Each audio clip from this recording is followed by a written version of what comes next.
Hey, good evening. Good evening. Hi, I'm Queen D, And I'm Clay D. and we are so happy to have this time with you together. We are now watching a 7 episode series of Imperfect Women.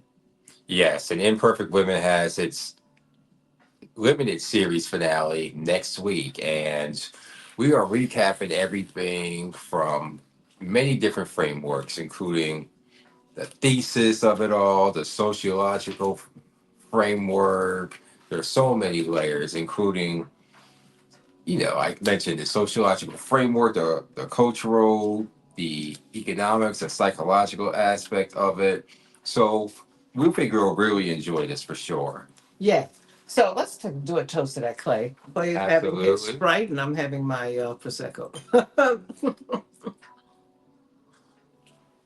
All right, let's dig Okay, in. let's talk about it.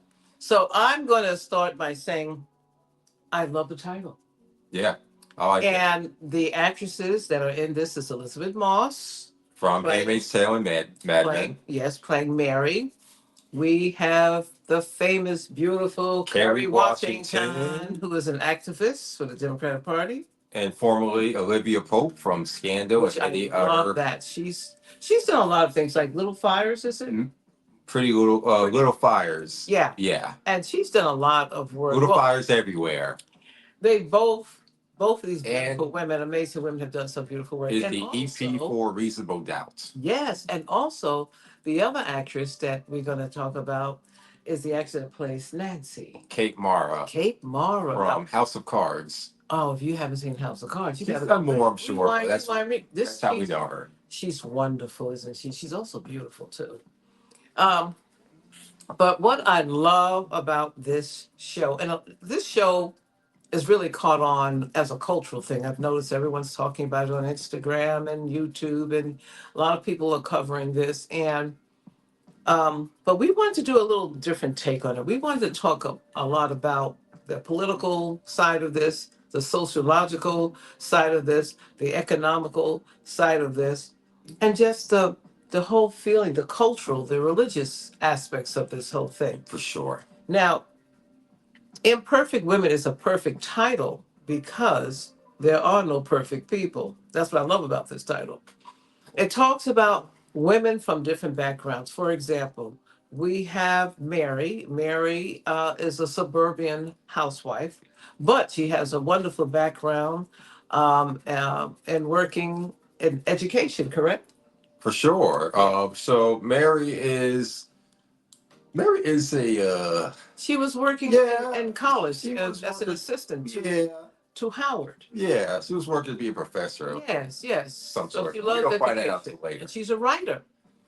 And then we have Eleanor, who they call Elle, who is Kerry Washington, who is just a wonderful person who does nonprofit and all type of different things to help people. And she's acclaimed in so many areas and got awards. And she is just doing a wonderful job. A very professional, very thoughtful, kind human being who loves helping the world, so to speak. For sure. And Absolutely. and then you have Nancy, who is the socialite. So she married a very wealthy man. She comes from a precarious background, a background that was in low economics, and she loves dancing. She was a ballerina. She loved to dance, and she studied it in school. And she comes from a very broken, dysfunctional background, but she managed to work her way up and to a society where she is now a socialite. She also works with the ballet company. She does a lot of parties and have people to network and meet other people. And so she does wonderful work. So you have 3 different women who actually met, I believe, in college, correct? Yes, they met in college. That's the story. And they, became best friends. But they all have a past. That they have things that they have not told each other, secrets, and these secrets become inflamed and cause a lot of damage later on, as we see. So it starts off with Kerry Washington um, getting an award for all of her work. And what I love about her is she's so humble. She says, "Oh, it's not about me. It's about you. You did the work." You know, and she's Very all performative. yes, and she also um, is celebrating with Mary and Nancy for Mary's birthday. And they're having a lovely evening out. And they asked Mary, "So, what did Howard do for your birthday?" Which is her husband. And she's like, "Oh, well, I don't remember that. Good one. he, with the kids and blah blah." She really doesn't give a definitive answer at all, which kind of tells me that he really didn't do much for her birthday. So they are enjoying themselves, having wine and talking, but they're all being kind of vague. Wouldn't you say? We don't know that in the beginning, but you can sense there's something there. Yeah, absolutely. So, Imperfect Women is not a murder mystery. So, we're going to do a whole complete cultural autopsy on this pre finale analysis. So far, we're 7 episodes in. So, we're going to do a sociological excavation of what happens when women are denied the language, the safety, and the institutional support to name what is being done to them and what gets built in the silence instead. So, Nancy Hennessy, like to drink, didn't die because of an affair. She died because every system around her, such as marriage, friendship, class, trauma history, and institutional credibility, was designed to absorb her pain quietly and return her to function. And let's talk about Nancy for a minute.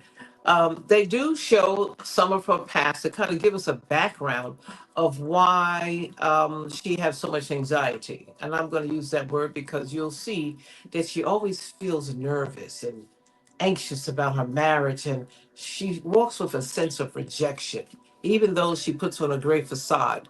So they show her in the past. Her mother is a drinker. She's depressed. Her mother's suffering from depression and alcoholism, which is, I believe, brought on because of her abusive boyfriend. And we don't know how far the abuse was, but we do know that he has been sexually molesting Nancy from a child, is what we gather from the information, because they do show as she becomes a teenager how he grabs and he kisses her and he gives her money and stuff. But as she get older, she starts to say, "Hey, I can't get out of this system. I can't get away from him. I'm gonna make this work for me." She's a survivor. So what she does is she turns the table kind of on him by saying, "Hey, I need some ballet slippers, and if you give me some more," and so he could give her more money and stuff like that. And so that's how her way of surviving in the world. They really don't show how she met her husband, Robert. Robert Hennessy, Yes, no, not really. Hennessy. We just know that they're already Hmm. like, Yeah, they're famous Hennessy people. mhm. But we get they shed some light on her background and her behavior, and they show how her and the husband in the beginning, they were so much in love and gave parties, and they showed over the years they had a baby, and they show over the years how their marriage seems to be falling apart. They don't really go into why. It's just that it seems as if her husband is doing a lot, she's doing a lot, and that's kind of like separating the two and not leaving giving room enough to really pay attention to the teenage daughter, which you see that relationship between her parents is not really stable, and you see the disrespect when Nancy goes and talks to her daughter, and how her daughter responds to her by saying, "Get out of here, leave me alone, get out of my room." I'm thinking, wow, I can't imagine coming from my background and my cultural background. I don't think it happens too much in my cultural background, but just had to add that in. But anyway, so it shows that um, because Nancy has been a reformed um, dis I would say dysfunctional person from her family. She doesn't behave like her mother. Her mother actually tried to kill both of them. And mother actually used to hit her too. So it shows you how she wanted to be different. And it shows how her mother got angry with her. They were driving in a car, and the mother says, "I know what you're doing with," she doesn't say her boyfriend, but we know that that's what it is.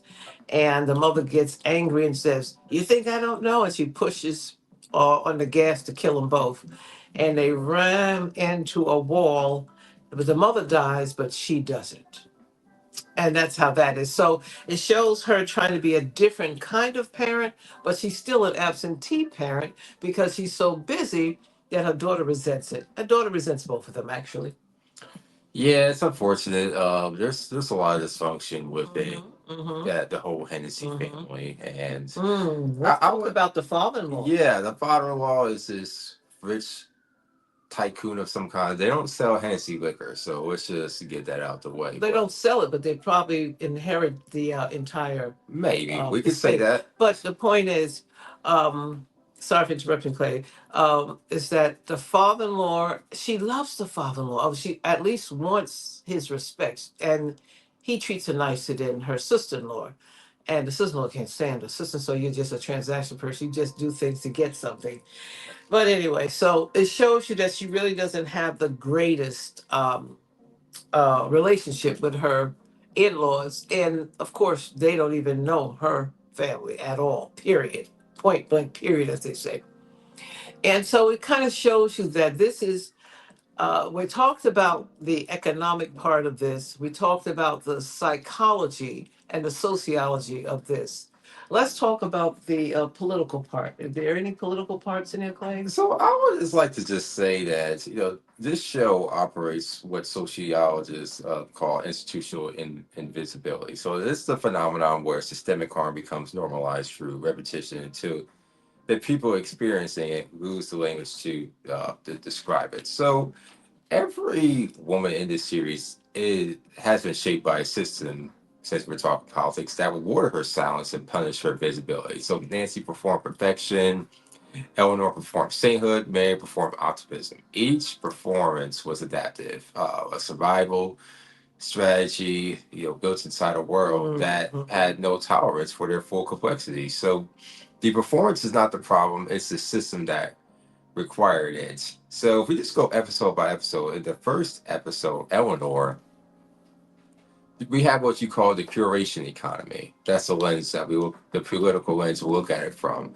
The opening episode establishes the foundational tension of the series, the gap between public identity and private reality. So Nancy has thousands of followers. You could say real life, social media, etc. So there was a highlight reel, presumably Instagram or TikTok, that Eleanor says would make you envy her, and Mary pushes back. It was her, just not the whole her. So that particular exchange in one sentence, it captures what social media has done to human relationships at scale. So we have built an entire infrastructure that rewards curation and punishes contradiction. So Nancy didn't lie to her audience. She performed a version of herself the audience could hold. And so what costs? When you curate yourself for long enough, the curation and self become indistinguishable. So Nancy's most intimate friends knew a version of her, not the whole her. The gap is not deception, it is identity fragmentation, a documented psychological phenomenon where sustained performance across multiple relational contexts erode access to the authentic self. Well said. So let's talk about Mary. We gave you some background of Nancy. So now we're going to give you some background, excuse me, of Mary. Now, Mary, as we said, is a homemaker. I believe she has four children, That's about right. and Including a grown son that's in trouble with the law, apparently, or right, so something it's like five that. children, I guess. No, I think the four is including the son. Okay, yeah, research that just to make sure. But so Mary, she fills her day with taking care of her family. She makes sure they get to their classrooms, and she's a soccer mom, and she also tries to make sure that she's helping her husband who is unemployed. And she has actually went to Nancy to borrow money for her husband, and she's also pitched that she asked Nancy if she could get her husband in a job where she works for this ballerine, a dance company, so to speak. It's it's a large dance company because it's not only dancing. They have a magazine out. They do a lot at this company, and so Nancy has agreed to try to help her with her husband. It also shows anxiety in Mary because she seems really high strung. Like she wants to be perfect, but she keeps falling short. That's the feeling I get.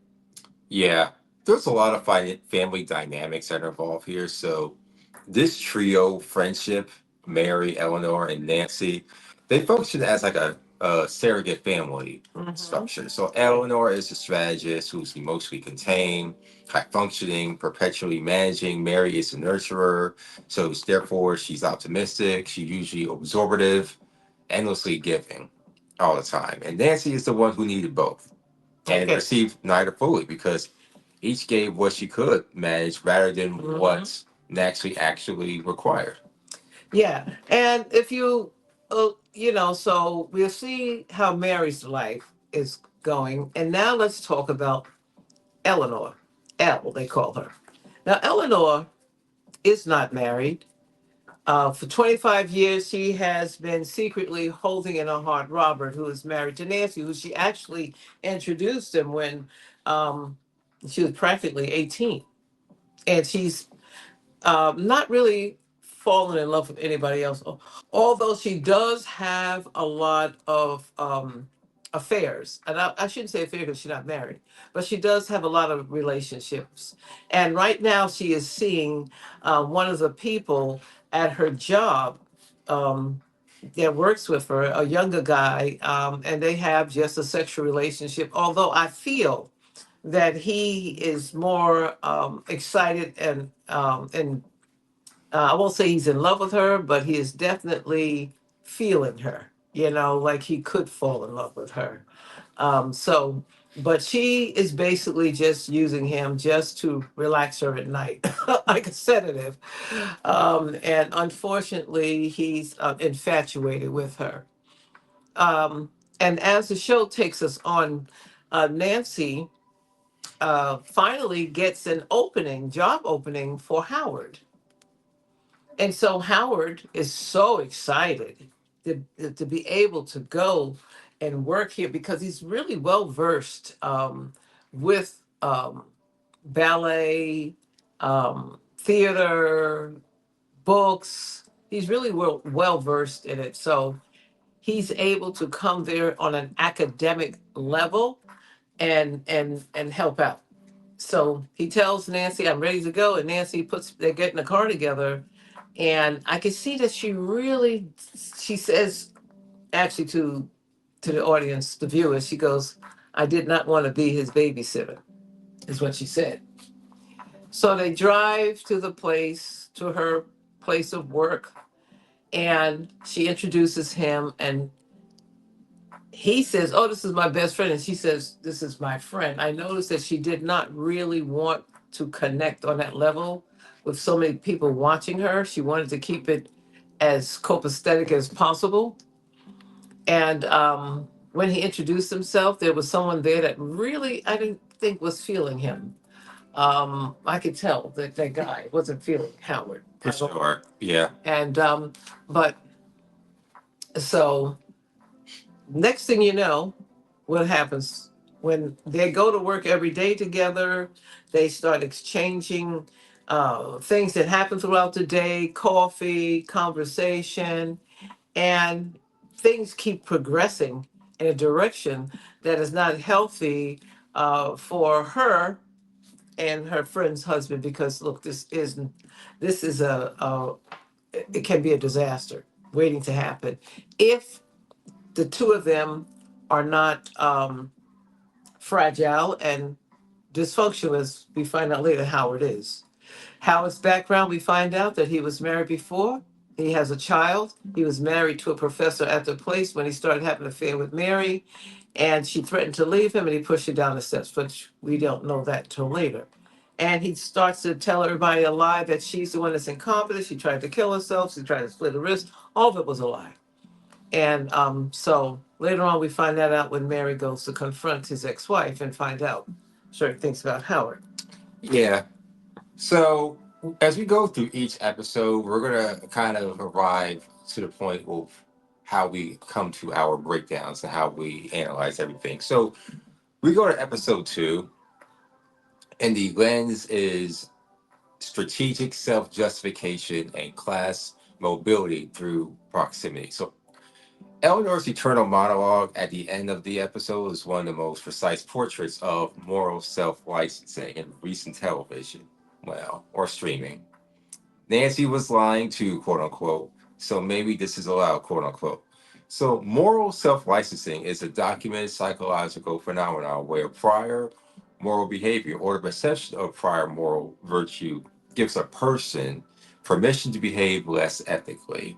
So, Eleanor has spent her career doing good, being the saint, the philanthropist, and she uses that accumulated moral credit to purchase something she knows what is wrong.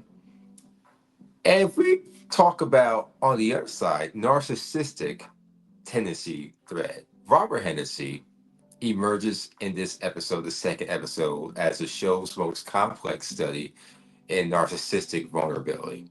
Not the grandiose type, but the fragile type. He quit drinking for Nancy, supposedly. He moved art around the house to feel her spirit and presence. He is a man whose entire emotional architecture was organized around one person. And when that person's complexity is revealed, he cannot hold it. His rage is not evil.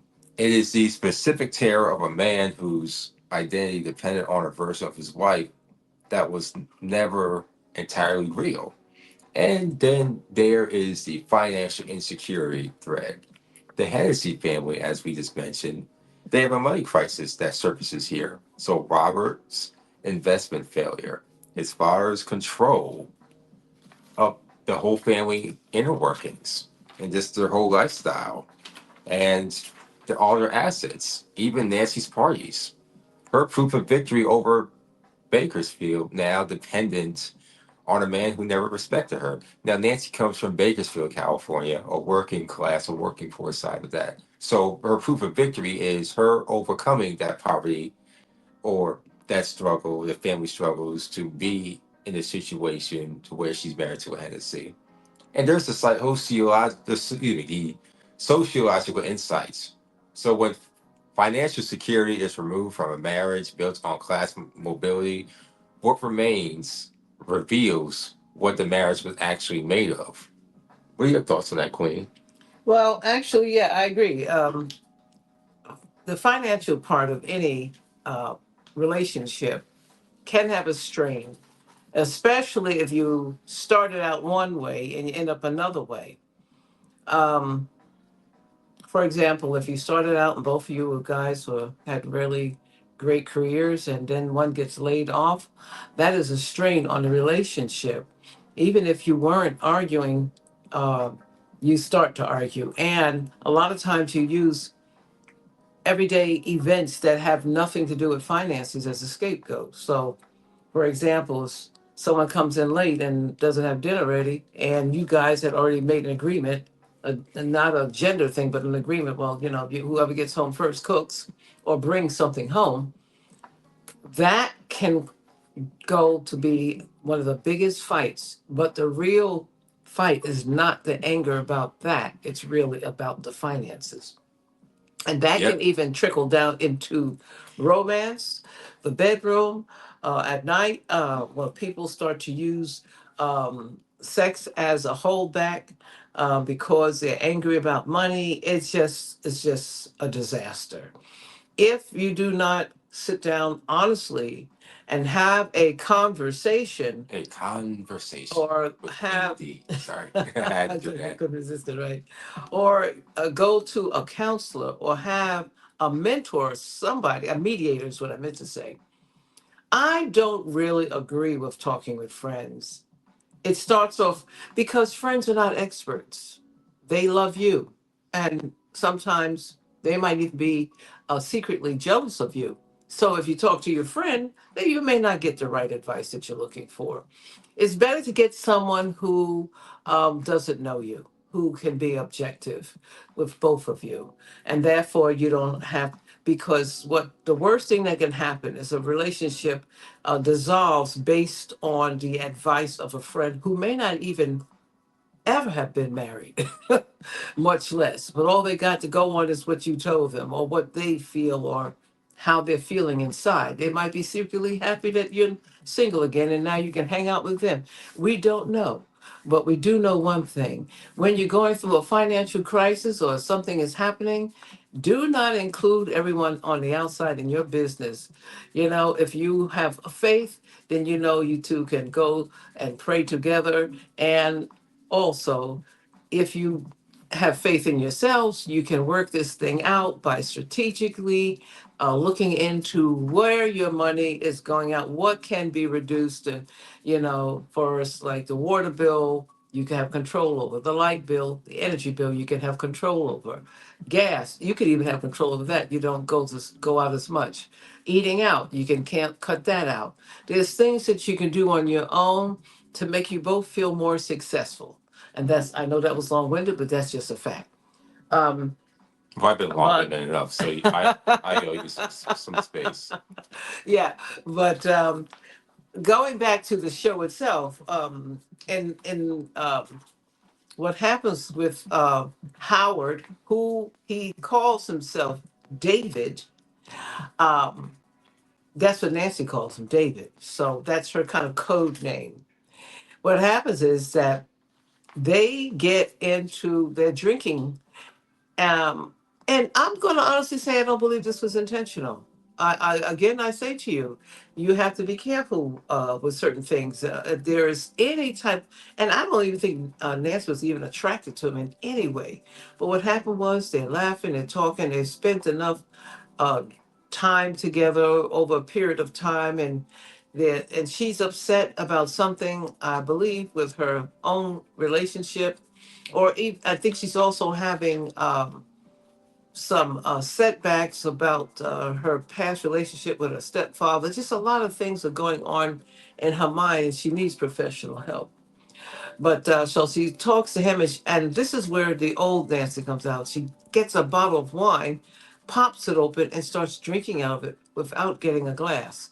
And then she wants Howard to drink too, and they're both drinking out of it, like they're out there in the parking lot somewhere doing like here's for my homies or something, you know. And I'm Hey, thinking, what are you you got it. doing? You're dressed in Chanel for God's sakes, you know, and you got your hair pulled back in a bun, looking like Chanel number 5 or something, get ready to do a modeling spread or something. But next thing you know, I would say that she was the first to make the first move, from what I remember. And next you know, they're kissing, and the next thing you know, she says, I love excitement and adventure, and I love living on the edge. And then she wants to start having sex in different places where you can get caught, but not get caught, like Yep. bathrooms and hallways and corners. And she just starts carrying it on. Now he gets enamored, he gets excited, and he's like, wow, you know.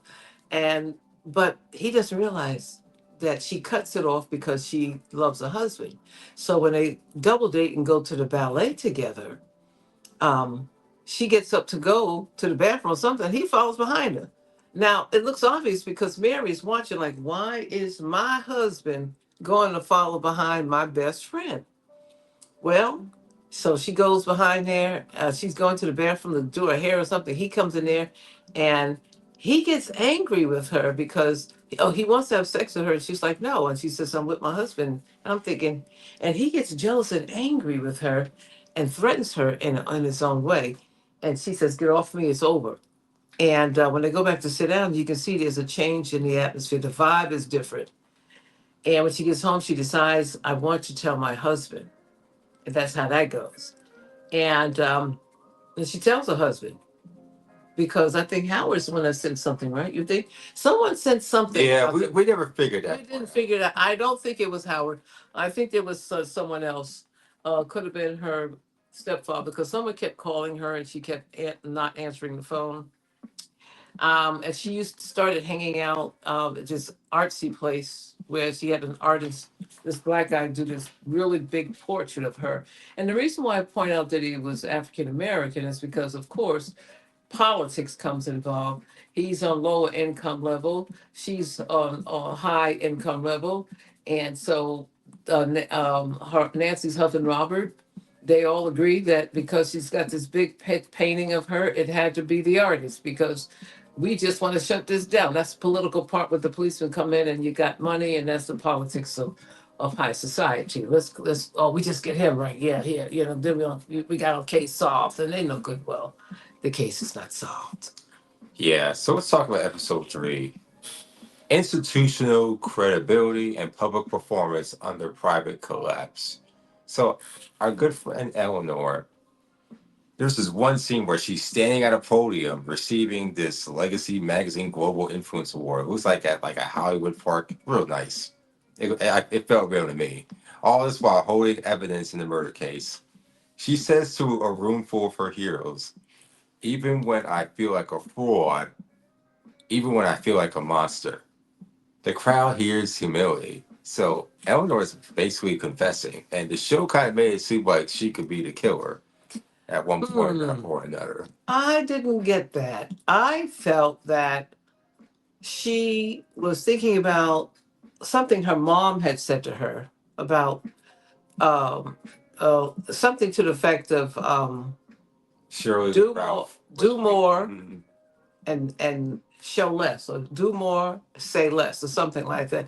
Meaning, don't show your hand, and keep things quiet. So I believe that Eleanor was a person that does grandiose or big deal things, and but she's got a lot of insecurities and secrets in her mind. I think that she's really um, not really telling us her past because her brother actually comes in and says a few things that make us realize that she has a lot more secrets than we realize. And so she just kind of wants to keep her private life extremely private. And she's only going to show you one side of her. She's got many sides, but she's showing you one side, and that's all you're going to get. So if I don't think she's the monster at all. I think that she feels that she's um, got some monsters that she needs to kill, slay the dragon of all, in her, the demons within her is what I'm getting Yeah, from that. that particular part was the show's most precise portrait of what sociologists call high functioning compartmentalization. You get the word. The ability of high achieving individuals to Right. He's a maintain high achiever. public excellence while Yeah. privately in free fall. I mean, we could say about all of them here. But the phenomenon is well documented across corporate leadership, political figures, and nonprofit executives. So the public road becomes a container for the private chaos. And the better you are at the road, the more the chaos can accumulate before anyone notices. And this is definitely evident with Eleanor. Now let's talk about Robert.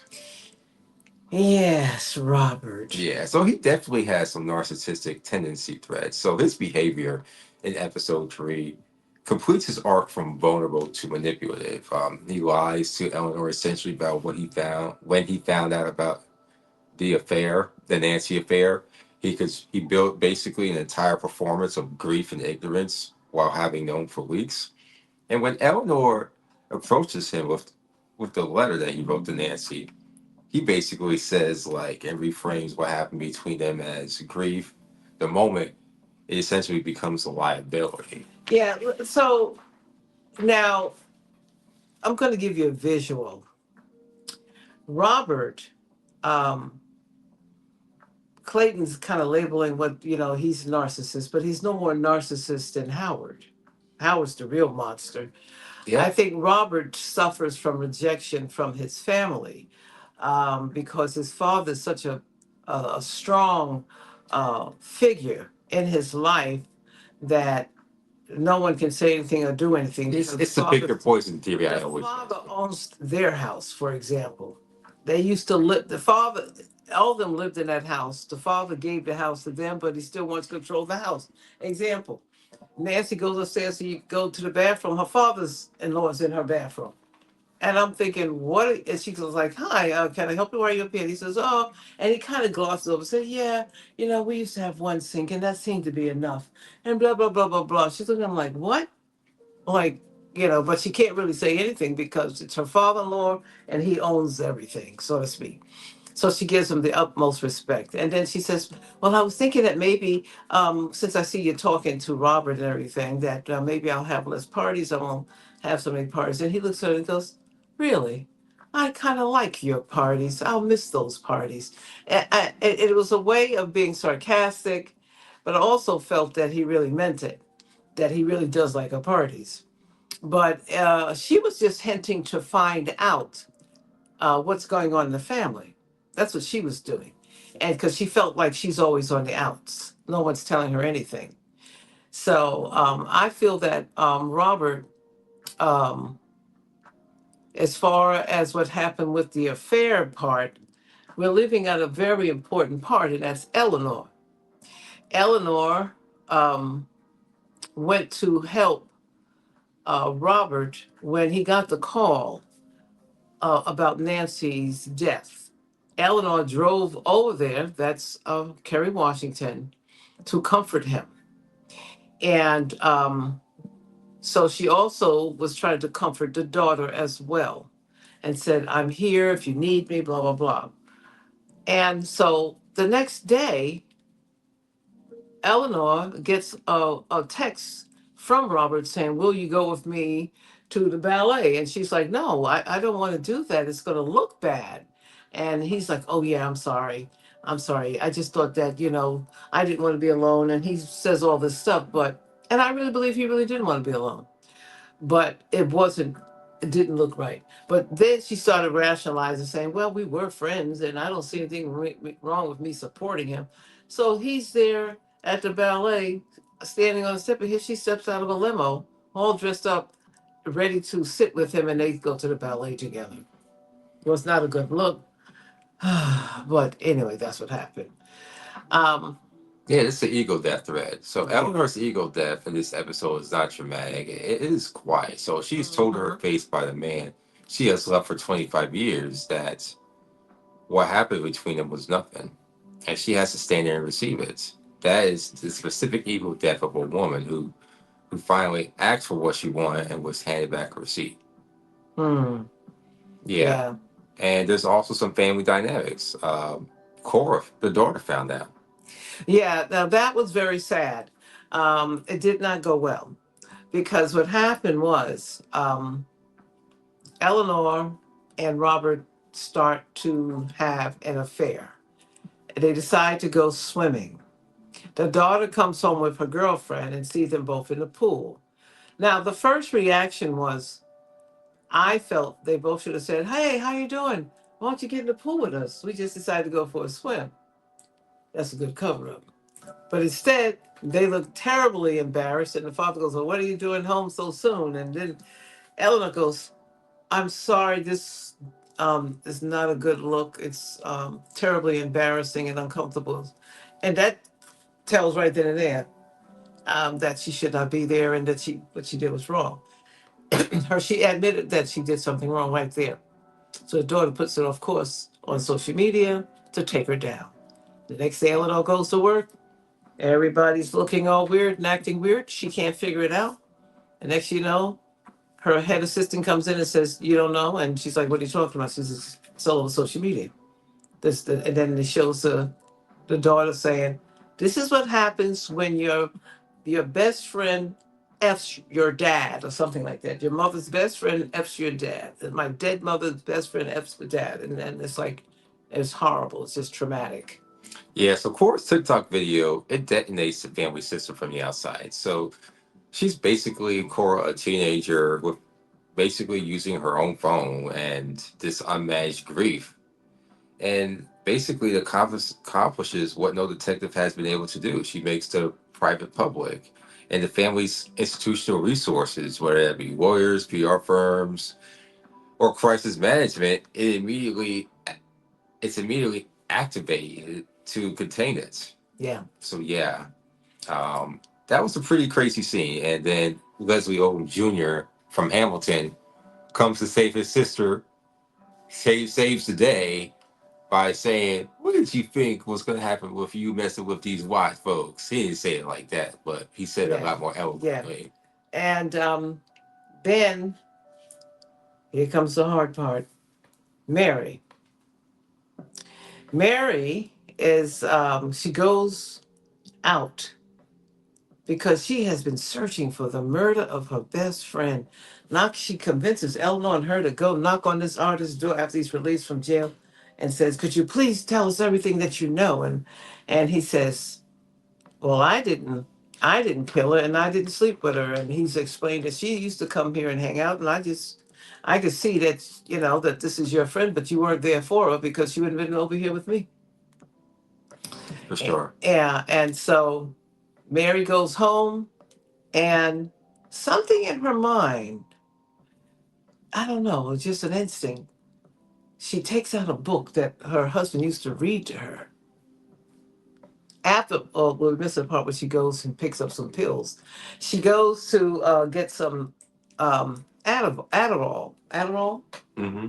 which is a drug, and she's buying it off the market.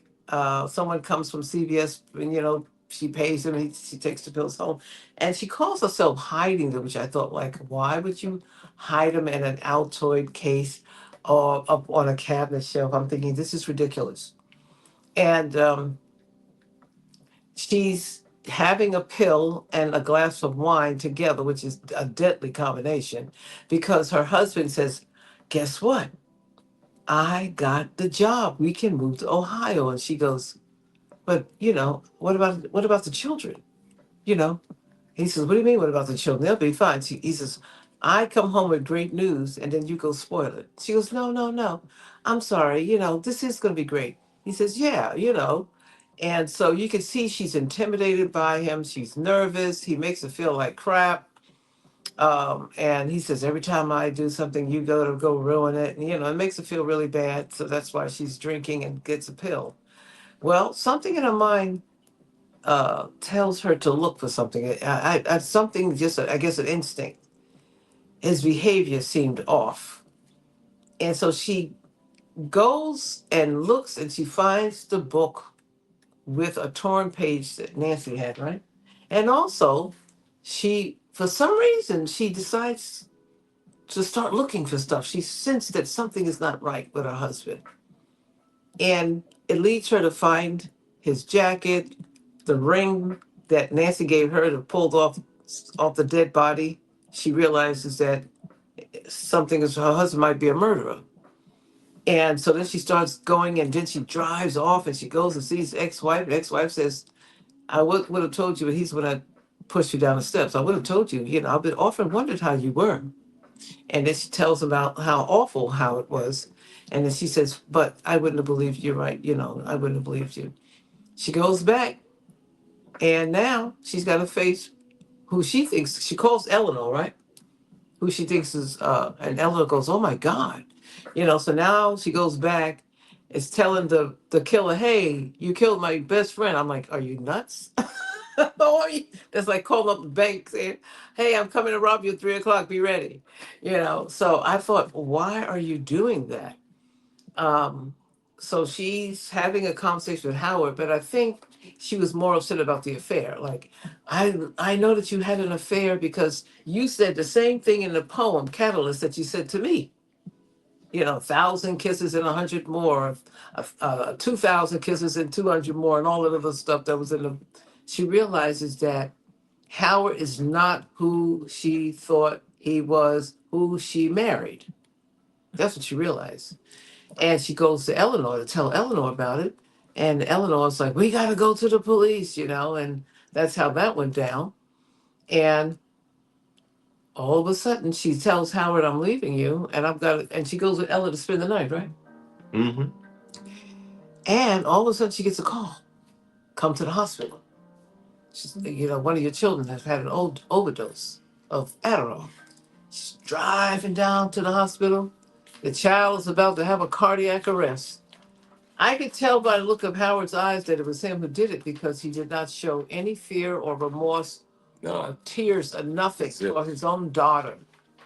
It was Not at all. crazy. It was nuts. And she's like, and then um, he threatened us by calling social service on her, saying she's unfit. And she says, well, I'm going to tell him what you did and blah, blah, blah. And he's like, well, I don't think they're going to believe you. And anyway, the kids, you wouldn't want your kids with your pothead family and your terrible aunt. And he starts criticizing her family. And so they'll end up in foster care. She's like, no, no, no, you know.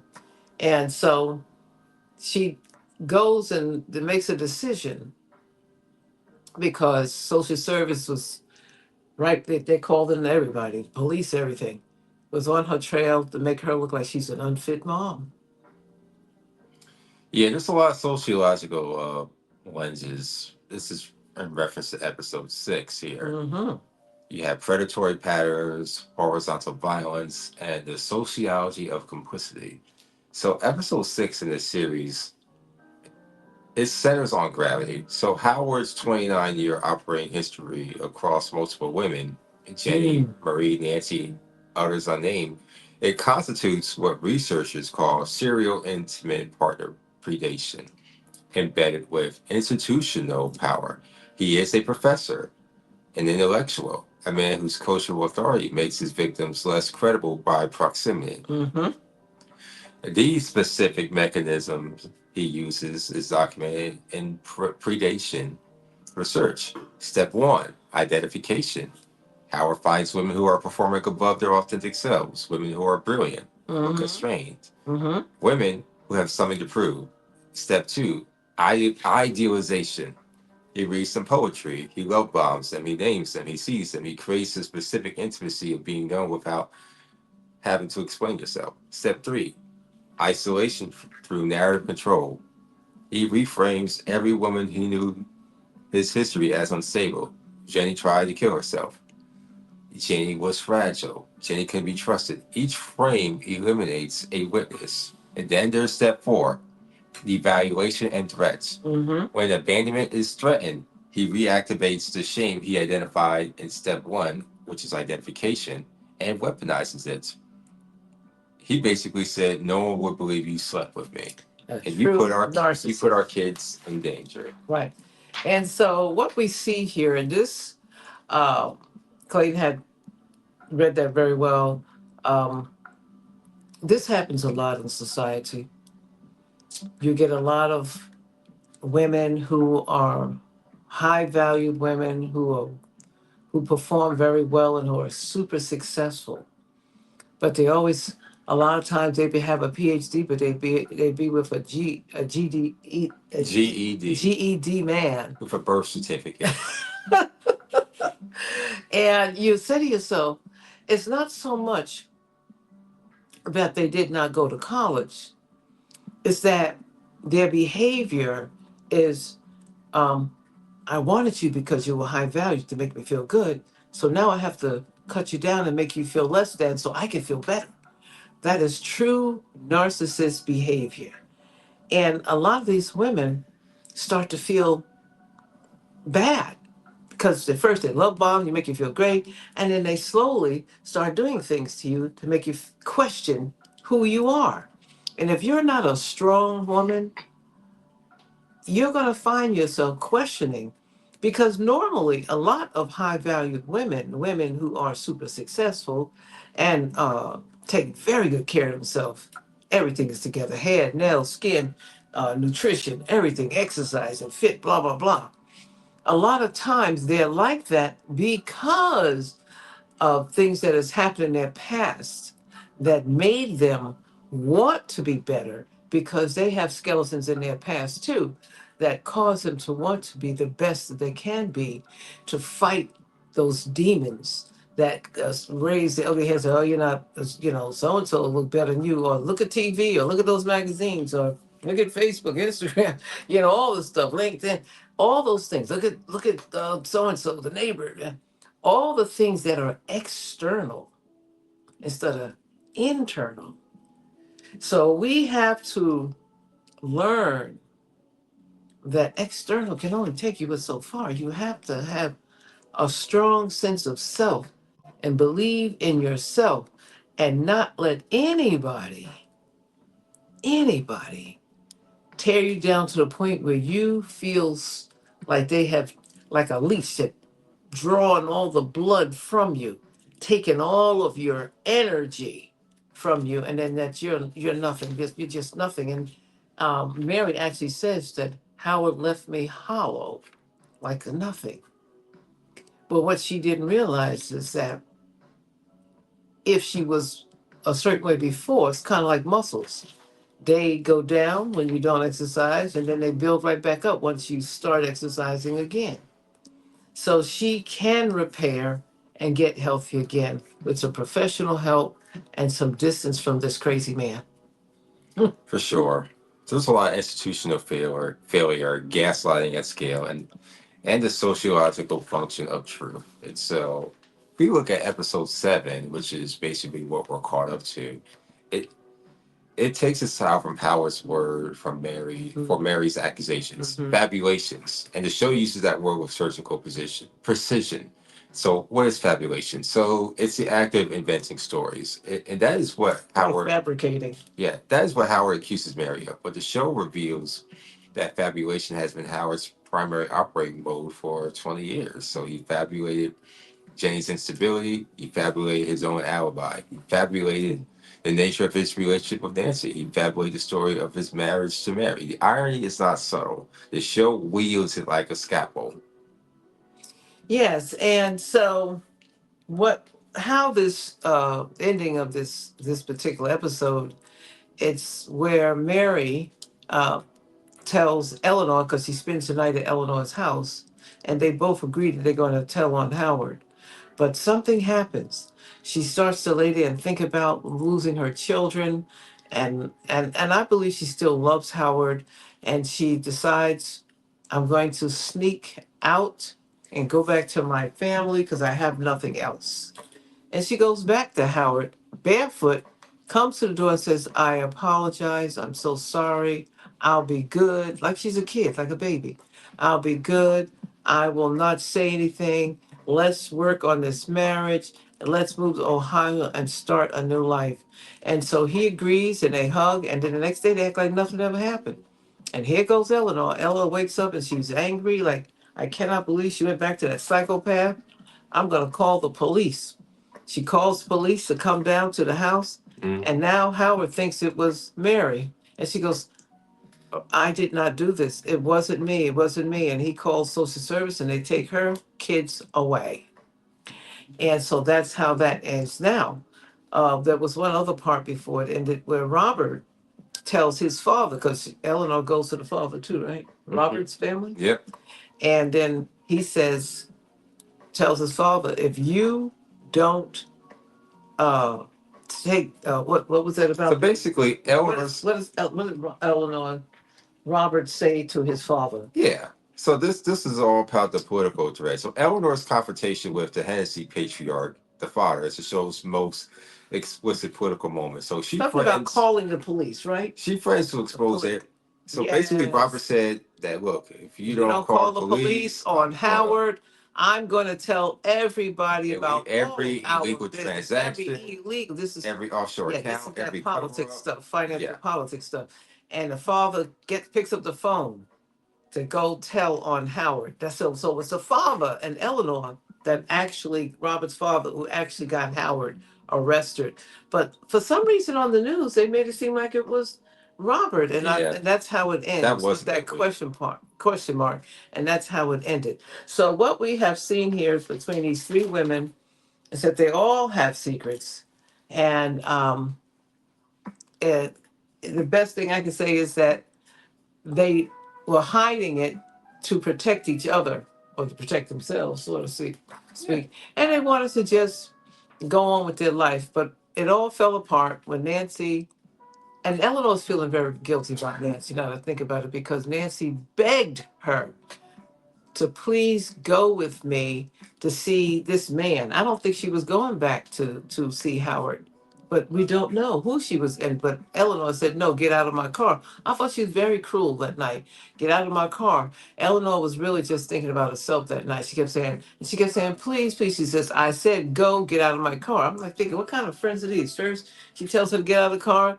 Mary said the same thing when she kicked Eleanor out when she said, "I had an affair with Robert." And then she goes, "Get out of my house." I'm thinking, what's wrong with these friends? Are they really friends? Or they think they're really friends? The way they're so cruel to each other. So maybe because they know each other so long, I don't know. It's just like awful. But so Eleanor has some guilt because she feels that maybe Nancy would not be dead if she would have went with her. Correct? Yeah, you could definitely pose that theory. So, yeah, the show is making a precise political argument. So, justice in this system is not activated by evidence, it is activated by leverage. So, the call that brings Howard in for questioning is not made because of the ring. It is made because Eleanor threatened, basically, because Robert threatened his own family's financial empire. So, that is not a procedural victory. That is a systemic indictment dressed as one. So there is a Scott Reed twist. This episode ends with surveillance footage placing Scott Reed, Nancy's abusive stepfather, at the Arroyo Seco Park, the park in this setting, denied the murder. So this is not an exoneration power necessarily; it is a complication of the narrative. So the sociological implication basically suggests this: multiple systems failed Nancy simultaneously. Howard was dangerous. Scott was dangerous. The Hennessy family was dangerous. Nancy was living inside a convergence of threats, each operating under a different register. So she got it from all angles, and the show refuses to resolve it into a single villain because that's not how it works in real life. The harm is never just one person, it's always society, the system, the architecture. Yeah. So that's how we wrap up this show. Anything else, Clay? This is a lot of It's a lot, points that but are involved. basically, that is the show, and we're looking forward to the next episode of Imperfect Women. And And we so thank you. Oh, this is we something else to have say? we have one more left. We have What? one more episode left. That's the finale. Yeah, one show left of this really complicated, interesting, um, great show. Mm-hmm. Done very well. We are looking forward to the next show. We hope that you will chime in with us. Sit, like, and subscribe. Because again, like I said before, it helps the algorithm. Thank you, Chill Hop. And thank you, the viewers. Thank And we you. look forward to seeing you again for another breakdown of this exciting, complicated, interesting show. Yeah, we Excuse have the finale me. coming up, Imperfect so Women. we'll break that down. It's full Yeah. entirety for This was every. this is really good. Yeah. All right. Bye bye. Bye bye.